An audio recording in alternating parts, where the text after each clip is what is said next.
baking soda, baking powder, salt, eggs, butter, sugar, vanilla extract, sour cream or yogurt, milk. First, we're going to sift our dry ingredients, which are flour, leavening, and salt. Normally I'd use a regular mesh sieve, but this time I'm using a tightly woven one that only lets the finest bits through. It's not completely necessary, but that's what I like to use for sponge cakes.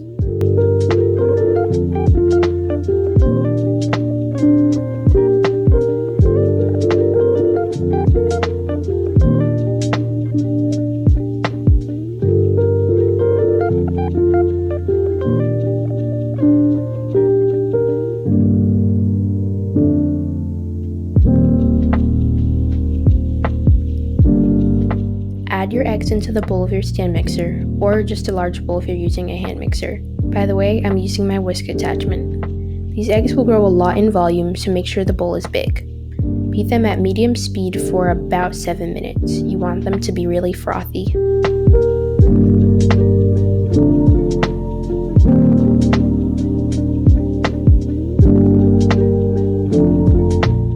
So I just want to show you the consistency of the eggs. You don't want to stop until you get to that point. I'm actually going to add the eggs into another bowl so that I can use the bowl to beat the butter, which we're going to do in a second.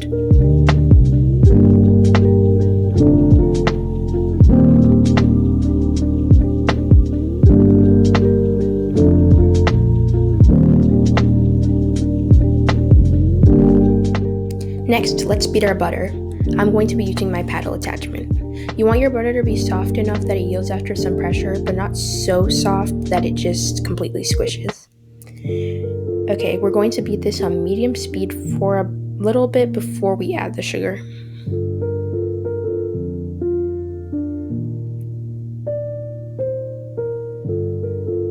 Just dump it in. And beat that for about 3 minutes.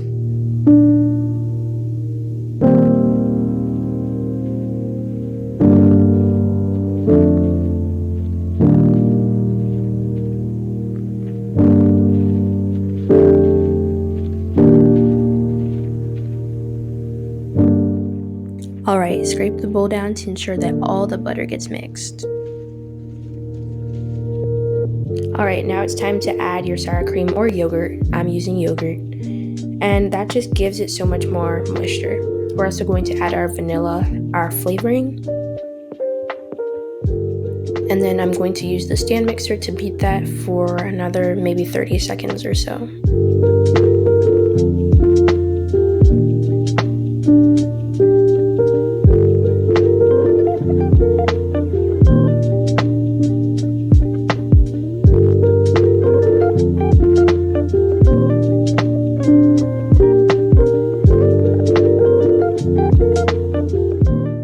Next, it's time to add those eggs we beat earlier.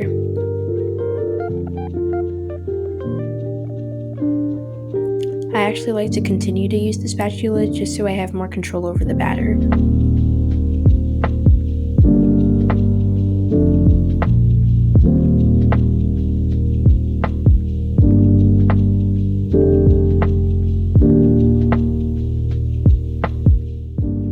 The wet ingredients may look a little weird now, but just continue to push forward.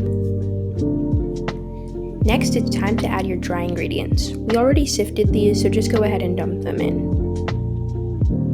I'm actually going to continue to use my spatula because I like having more control over the batter. Besides, it's easier to overmix your batter when you're using an electric mixer. By the time you're done mixing, your batter may look kind of thick and sticky like mine.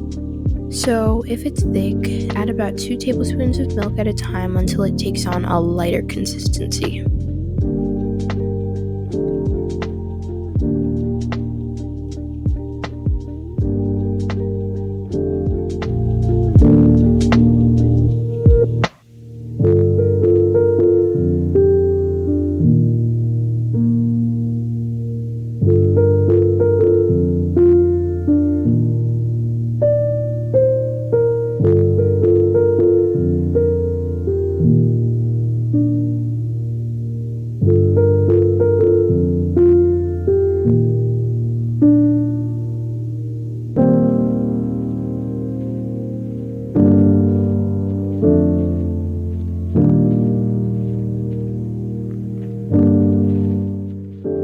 should look like this.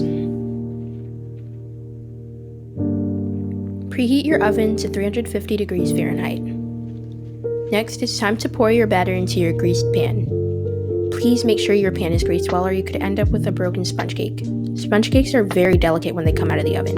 You could use a baking or cooking spray or just some butter. You can even choose to use about 2 tablespoons of flour and move around the pan to spread it.